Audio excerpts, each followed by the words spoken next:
Ça fait beaucoup d'incohérences et il y a une mauvaise volonté invraisemblable et incompréhensible de la part des juges.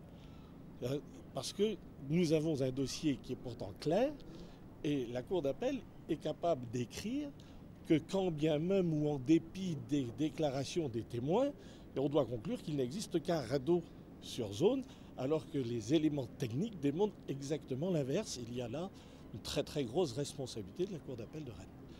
Alors nous avons une autre investigation à solliciter. Elle concerne la position du turbulent, où là il y a effectivement un message qui a été antidaté.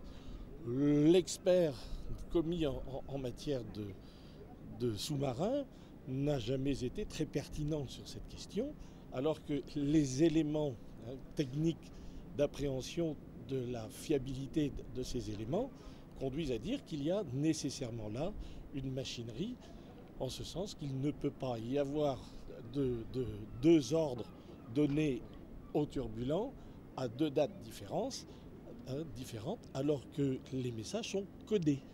Il y a même un système d'appréciation, de codification qu'on appelle le groupe date et heure, qui s'inscrit instantanément dès lors que le message est inscrit et sorti des machines qui sont chargées de l'émettre.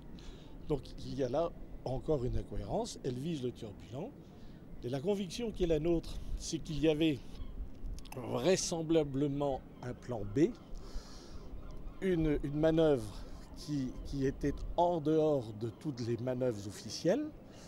Le turbulent est d'ailleurs présenté au dossier comme étant l'un des sous-marins chargés de s'inscrire et de se faufiler dans n'importe quel programme déjà existant.